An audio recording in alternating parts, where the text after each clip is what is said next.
Okay, well, thank you for being here today. Obviously, the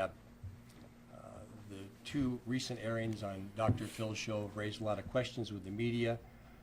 Instead of answering them one at a time, we thought we would invite you in to answer your questions. We thought we'd answered most of them in our extensive press conference, but obviously there's been some other questions raised by this recent show. Just to start the press conference, our position, not my position, but our position, the Sheriff's Department, I think, and all law enforcement, the Medical Examiner's Office, Coronado Police Department, and the San Diego County Sheriff's Office, is that we feel confident in the results of our investigation, but that doesn't mean if new evidence is not brought to if it's brought to our attention, that we wouldn't examine it and look at it. We've consistently said that. We've said that to the Zahau family. We've said it to their attorney, Ann Bremner. And to date, nobody has officially brought forward any new investigative material to us. Instead, they have chosen to take their new evidence, supposedly so-called new evidence, and air it on entertainment TV. We still wait to hear anything from the family or the attorney. I go back to my remarks I've made recently that if in fact the Zahau family believes that their sister Rebecca was murdered, then they think there's somebody out there responsible for that. If in fact they want us to catch that murderer, you would think they, in the interest of justice, they would bring any new evidence they have to law enforcement as soon as it comes to their attention. Instead, what they've chosen to do is have the body exhumed, a second autopsy performed, and instead of giving us the results immediately or consulting with us during the autopsy, they chose to film it last week and then air it in a two-part program on entertainment, the psychiatrist to Dr. Phil show, Monday and Tuesday afternoon. To me, this does not seem like somebody that really believes there's a murderer out there. We want to help them. If they have evidence that they think we missed or needs to be re-examined, bring it to us and we will look at it. With that, I will open it up to any questions you might have that we might be able to clarify for you. Sure. Oh, pardon me. Let me introduce my partners up here. First of all, on my left, somebody that was obviously at the other press conference. Both of them were Dr. John Lucas, the doctor who performed the autopsy on Rebecca Zahau, and our lab director, Mike Grubb, who was also at the original press conference that was responsible and oversaw the forensic examinations that were done by our laboratory. With that, go ahead, Phil. Thank you very much. And I know that Dr. Phil had asked you to come on the program and declined. He did have a very, what I would consider a lengthy conversation with you. Is that not correct? It's correct. Yes. Okay. One of the things that we tried to ascertain here were some of the statements that were made by Ann Bremner were characterized as maybe half-truths and maybe not sufficiently correct in terms of the information that you gave us. So that's one of the reasons why we appreciate you all being here today. And I have a couple of her statements directly from the show that we'd like to have whoever can respond to it. We assume it may be you, but it could be Dr. Lucas or Mr. Grubb. One of the things that Ann Bremner said on the show, she said that investigators, meaning they, didn't look at a pair of women's underwear in a garbage can at the guest house in terms of the DNA analysis. What can you tell us about that? Let me start by saying when we get a search warrant for a residence, we have one bite at the apple. And we go in frequently, whether it's a homicide investigation or any type of investigation, with a search warrant, and we gather everything that could possibly be of an evidentiary nature. As the case develops, we decide what needs to be examined by our forensic lab. They have a lot of work. They don't necessarily have to do an examination on every piece of material that we seize at a crime scene. In the case of the underwear, it was determined through investigators that Jonah Shacknai's daughter, Gabby, and her girlfriends had stayed in the guest house up to a week before. Many of her girlfriends are in there off and on throughout the summer. There was no signs of molestation on Rebecca's body.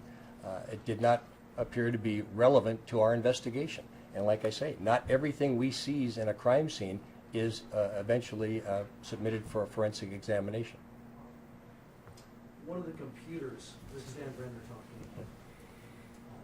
One of the computers, she's alone in the house, apparently when she supposedly killed herself, is used after her death Dr. Phil, which is a stunning. This is something, again, I'm quoting him. What's your response? Our forensic examiners, who I think are some of the best probably in the country, computer forensic examiners, went through her computer and determined that activity on her computer at 3 in the morning was an automatic update to her toolbar that's done frequently when a computer's on by your server or by the computer server service that service your computer. It was an automatic update called a cookie, I believe, in technical terms, which I'm not that familiar with.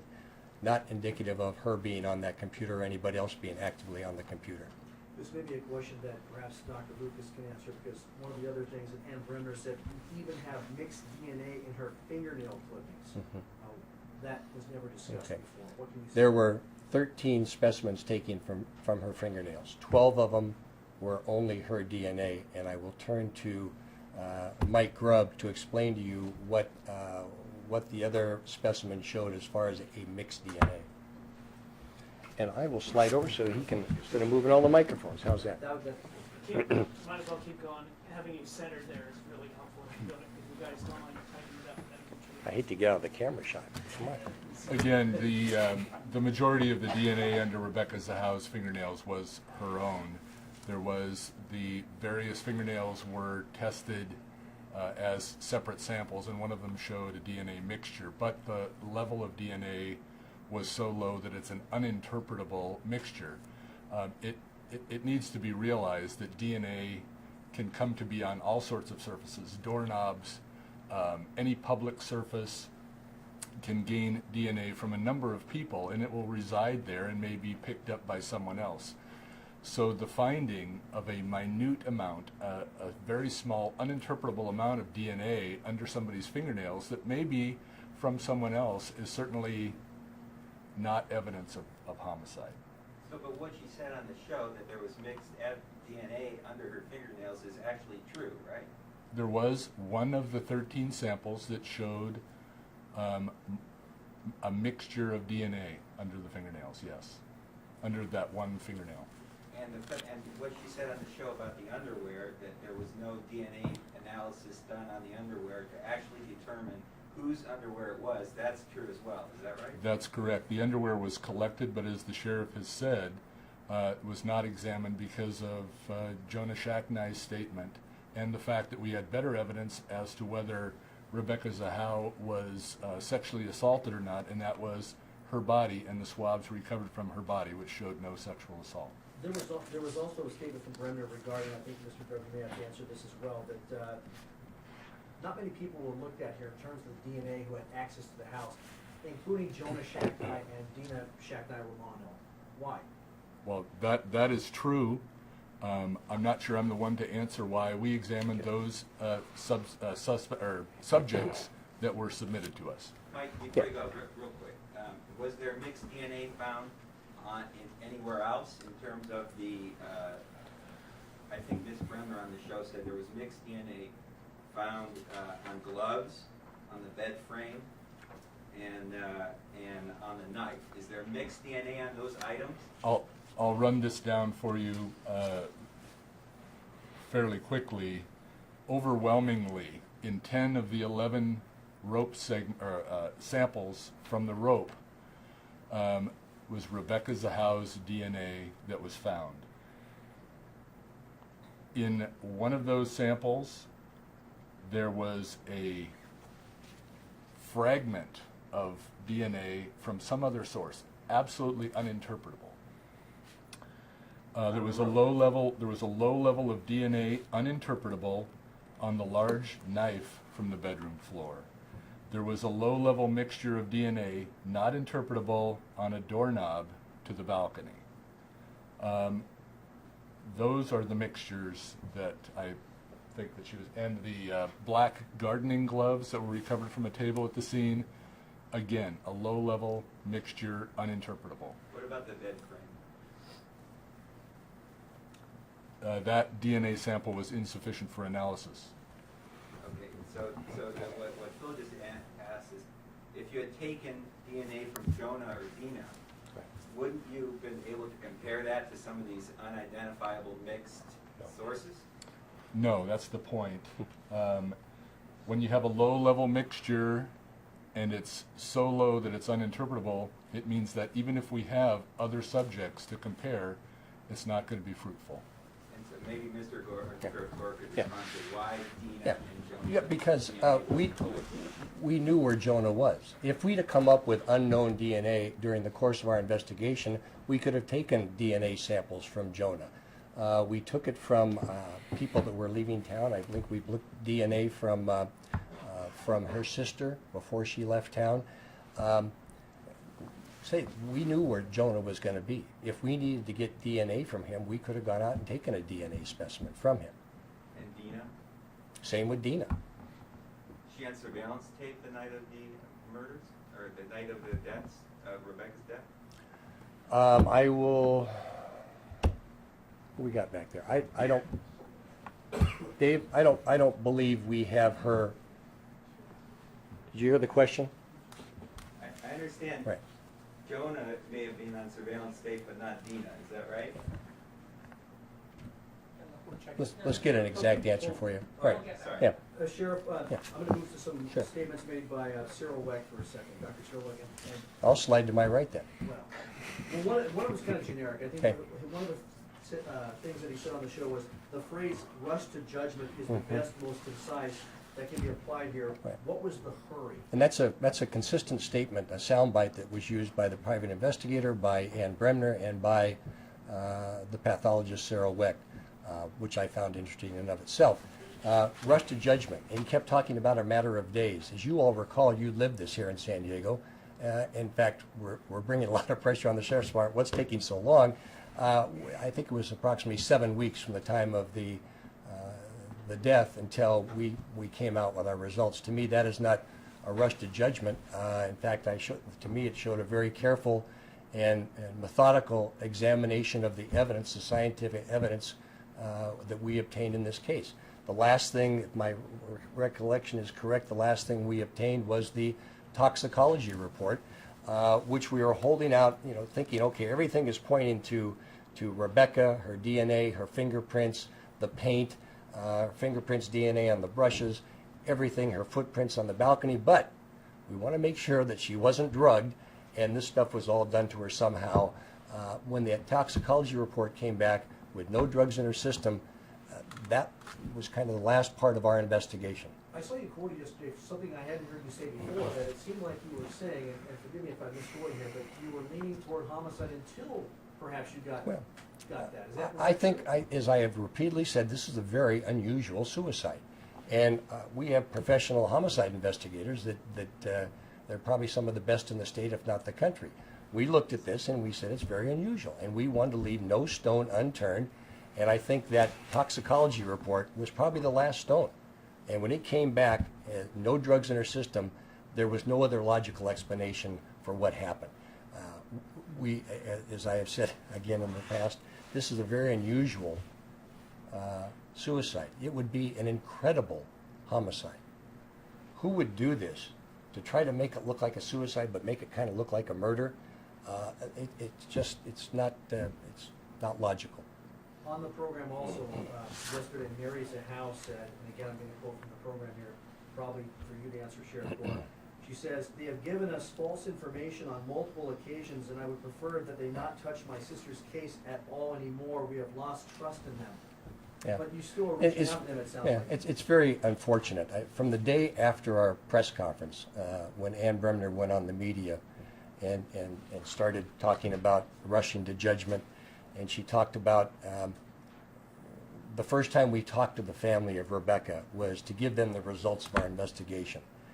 That's when the distortions, I believe, started. Nothing could be further from the truth. We had investigators that spent countless hours talking with family members. We flew detectives and other investigators to Missouri to sit down and interview the family members. We talked with one of the sisters in Germany at length. And then we flew back to Missouri, so they didn't see the results of our investigation through the media, and sat and went through every part of the investigation with them.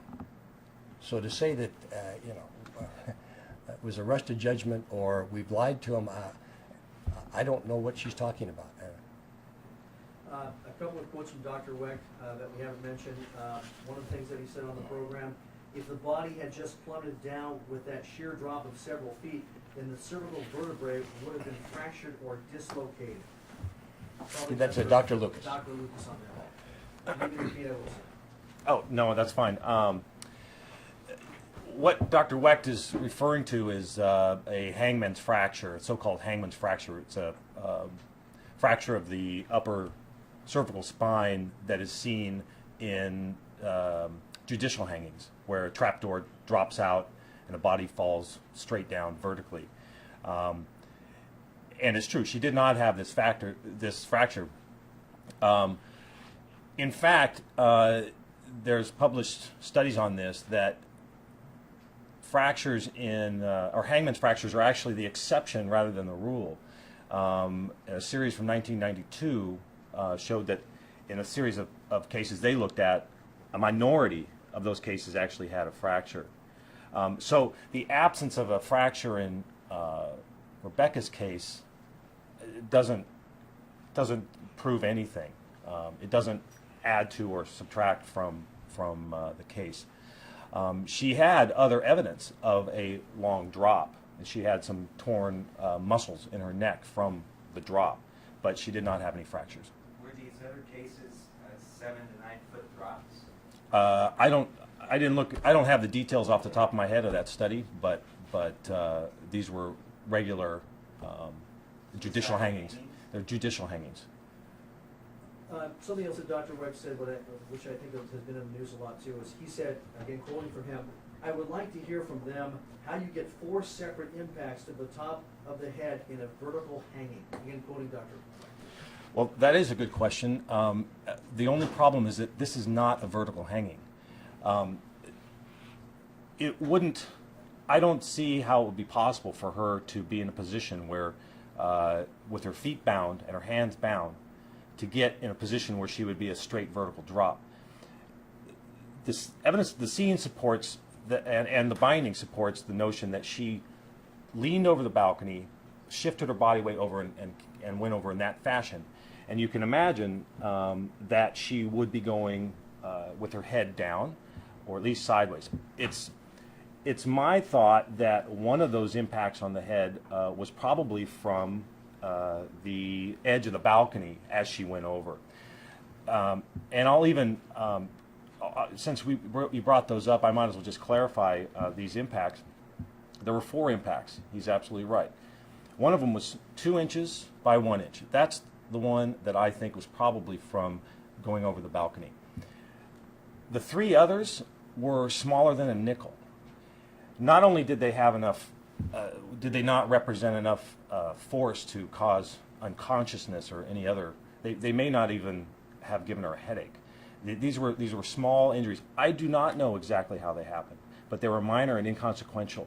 And like I said, it may have, there was a lot, the mechanics of going over that balcony in a tipped over fashion, I think could allow for the possibility of hitting her head on the balcony, or perhaps somehow interacting with the rope as she straightened out. The 2.5 inch gap, could that have caused unconsciousness? I don't know. And you're aware that the balcony has no lip that sticks out, right? There's nothing to hit on the way down because there's no lip that sticks out beyond the railing. Well, I still think she could have hit, the railing is, there's spaces between the railing. I still think he could have gotten her head on the edge. It may not stick out, but there's still space for her to get her head in there. Do you think it's unlikely that after she went down and became vertical, maybe was swinging a little bit, it would be unlikely for her to hit her head at that point? You know, I think that's a possibility. I think it's a possibility. How about when she's cut down also? Yeah, one other option was when she was cut down, there may have been possibly an impact in that way. It could have bled a little bit. Even post-mortem, you can get a little bleeding after death. So those are the options that I'm offering.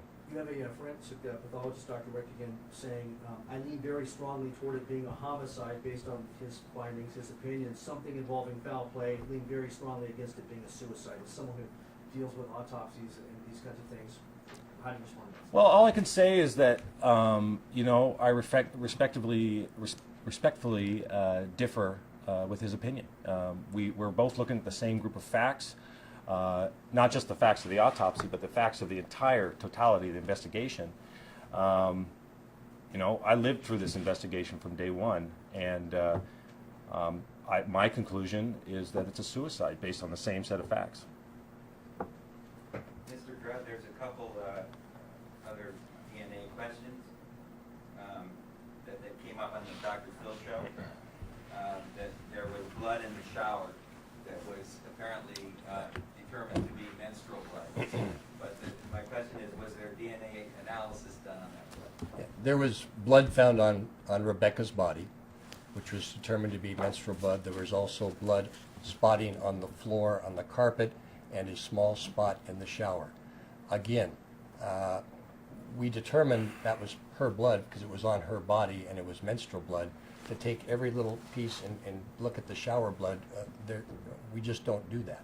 Was it in the shower or the bathroom? I'm confused there. I would, Okay, so, but at least what was There in was the spotting bathroom, on the there floor. was no DNA done on that. we have every reason to believe, since there was blood on her and it was her blood, there was spotting on the carpet and that was examined. We examined The that. carpet, the spots of blood on the carpet were examined and it was her DNA. And if there was it in the bathroom or the shower, that was not examined. So how is the bathroom shower blood determined to be menstrual blood from Rebecca? Through logical investigative work. And then the kid also mentioned something about footprints in the kitchen not being analyzed. I have no idea what that means. Our investigators on the scene examined the footprints in the kitchen, and they were consistent with the boots that were worn by Adam Shacknai when he went into the kitchen to retrieve the knives to go back and cut Rebecca down.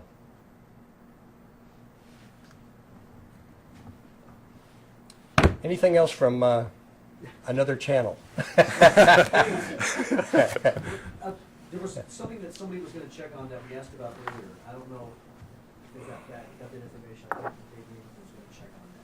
Can you turn Oh, that? and Incoming, There it is. Thank you. airbound. I forgot what the question now was, Phil. Dina was seen on Oh, surveillance.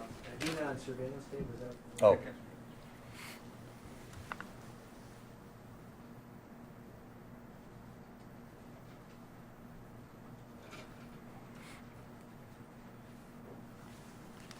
We don't have her on surveillance tape. Her position was determined through GPS triangulation on her cell phone, which put her in the vicinity of Rady's Children's Hospital.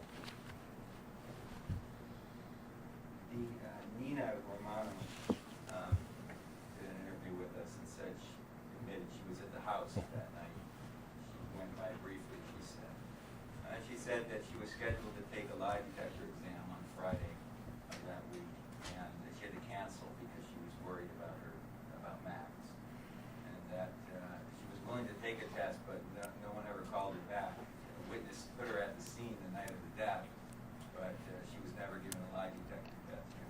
Again, when we look at the totality of the investigation, the investigators didn't believe there was a necessity to give Nina a lie detector test. I'd like to ask a question about Adam There was Shack. one scheduled earlier, right, that she canceled? Couldn't tell you. Adam Shacknai's polygraph, if I recall correctly, came back inconclusive. Yes. What does that mean for people at home? How do you care? Well, there was no deception indicated, but he couldn't verify that it was truthful. He's probably one of the most experienced polygraphers in San Diego County. Been doing this for decades. His opinion was that there was no deception, but he came back, his professional result was inconclusive. I think he told the tabloid website that he would have liked to see a second test, polygraph test on Adam. Why was that never done? I have no idea. I didn't Well, hear if that you from... come back inconclusive, why wouldn't you want to know what the answer is? I think you reach a point where you just don't give polygraphs over and over to people, so I don't know, I didn't hear that statement from Mr. Redmond. Quick question. The fact that there's all this coverage on the Dr. Phil show, I mean, is there some real frustration for you guys, or even possibly embarrassment, the fact that they're saying all these things on Dr. Phil and getting all this national new evidence out? I wouldn't say it's embarrassment. I do feel and have from the beginning felt very sorry for the family of Rebecca Sahau. I understand the mourning process, and they're searching for answers. That's why we spent so much time prior to doing our press release talking to the family. Obviously, they're unwilling to accept the results of our investigation. They're still searching for something that leads them to a conclusion other than suicide. I don't think they're being well served by some of the people that are turning this into entertainment TV. Again, I say if there is other information or evidence to be brought to our attention, we will look at it, bring it to our attention. This has already been sent, or the Attorney General of California has already been asked to look at this investigation, and she's refused to do that once. Now they can ask her to do it again based on what I don't know, but I'm not afraid of having somebody else look at our investigation. We have some of the finest investigators in this country. I'll put their reputations, up against anybody's. I do get a little tired of the Nancy Grace, Dr. Phil, Dr. Drew. Come talk to us. We want to get at the truth. We think we're at the truth, but we have an open mind. I have a question. I mean, if you do have new evidence that's presented to the Sheriff's Department, is there a chance that you will change the manner of death from suicide to... If somebody brought new evidence to us, that's why I've said consistently, we will look at it. We will follow that piece of evidence where it takes us.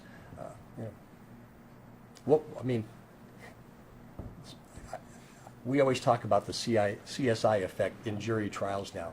When juries, if you don't have that DNA, you don't have that fingerprint there, it's difficult to get a conviction in court.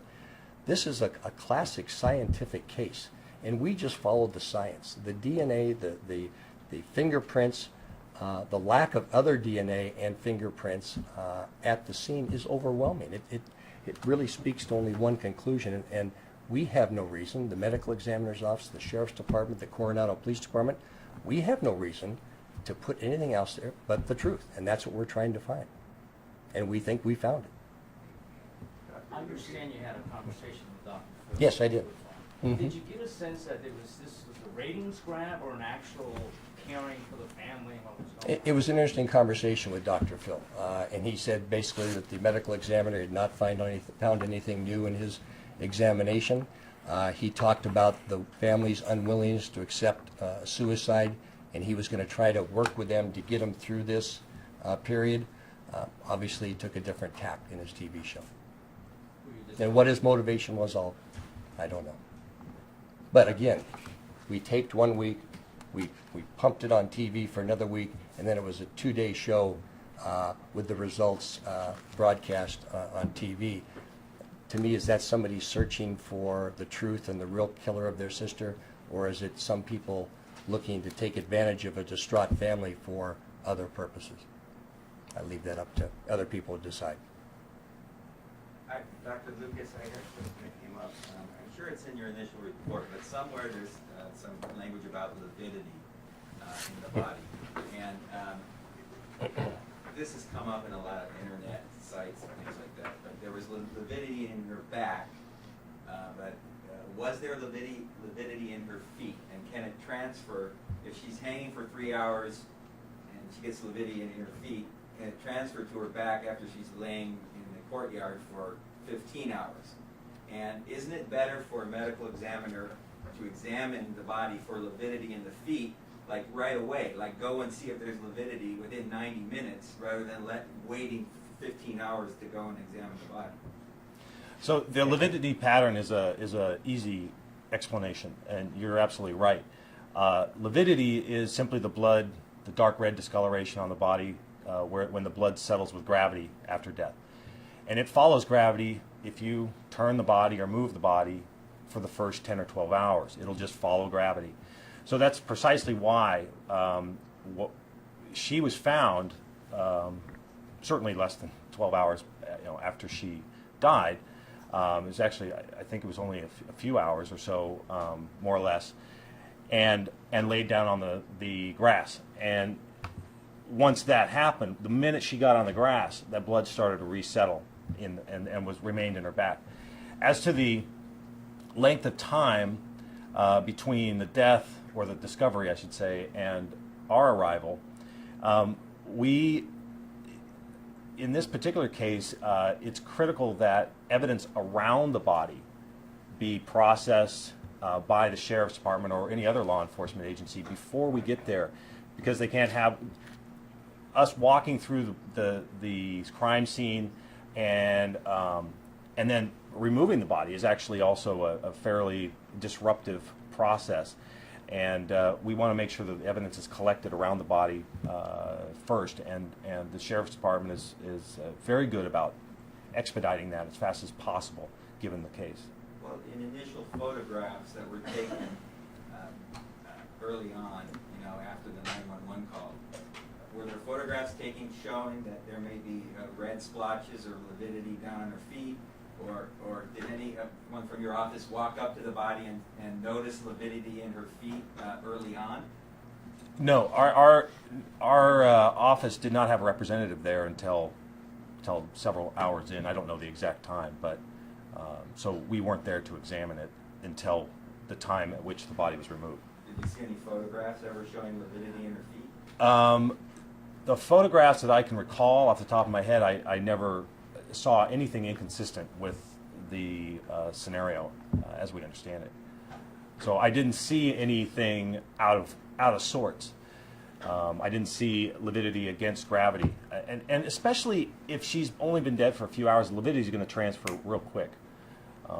But your opinion is that if someone had examined the body right when she was cut down, you would, and she had been there for say 3 hours, there would have been some noticeable lividity in her feet, and that once she lay there for half a day, then the lividity from her feet went away. Yes, I think yes. The moment she was cut down, if there was a photograph of when that occurred, it's logical to conclude that she would have had lividity in her feet, probably her hands as well. But she was so fresh when she was brought down that would have resettled pretty quickly. And by the time you got there, you never noticed any lividity in her feet? I wouldn't have expected to be there by the time we got there. Thank you. You're welcome. There was something that came out, I remember interviewing a writer who was supposed to be writing a book about this case, and I don't know if this came out on the show, because the only segment I saw was Phil on TV yesterday, but she mentioned a cell phone, that after the official time of death, someone erased all her messages and went in there. Was that phone ever examined, and were there other prints on it, anything like that? Microphone? As far as we could tell, the voicemail that was left by Jonah Shacknai on her cell phone was activated at 12:50 a.m. in the morning. As best we can tell, she erased that voicemail. The examination was done of the phone. I could have one of the detectives talk about. We examined the records of Jonah Shacknai's phone and Rebecca Zahau's phone. Can you tell me why there was never any effort made to subpoena or administrative subpoena or search warrant issued on AT&T servers early on to try and get that message, just to try and listen to it, because it could have been much different than described to you? I will leave that to Dave.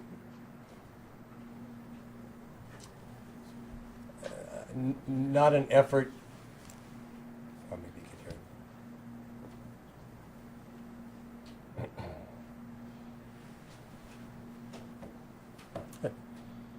In regards to the search warrants for Right. the phone, Right. the search warrants were done as quickly as we could do them. Sometimes there is a delay getting the information back, and each company is different. The information we received, we believe we received in a relatively timely manner compared to other cases we worked, and we worked with the information we received. Well, I'm trying to And they figure were out if unable. you ever tried to go and get the message off the servers, if you Yeah. called them or sent something to them and said, we want this voicemail message preserved. It was unavailable to us. They told you that? Yes, that was from the company. When did you contact them to try and get that? I don't know the exact time or date that we did that, Was it more than a month later? because believe me, we were very interested in getting the message. Was it more than a month later? Less than a I month? don't take the time. All right. Anything else? Was there pornography found on the computer? We have not released any of that. We gave that over the file to the family. There's other things, the contents of a note in her cell phone that we have not divulged for consideration of the family. and we're not really putting out all the specifics of the information found on the computer. But that information is all in the possession of Ann Bremner if she'd like to discuss that with you. She has the entire file. It seems like it's like both sides have the files now, and, you know. They have a right to it as the victims, according to law, the victim of, the family of the victims, and that's why they were furnished with it. You released some of the evidence during your first news conference. You had photos, you characterized evidence, you talked about evidence. Wouldn't it just get this over with if somebody released the reports, the forensic computer report? Could you release that? It's not our practice to release our investigative files. We do by law to the family. We do, I think there was a legitimate public interest in this case, and we released what we thought was pertinent so the public could understand how we arrived at our conclusions. To release the whole file would not be in keeping with our policy. I think it would be a bad course of action. Okay, thank you all very much.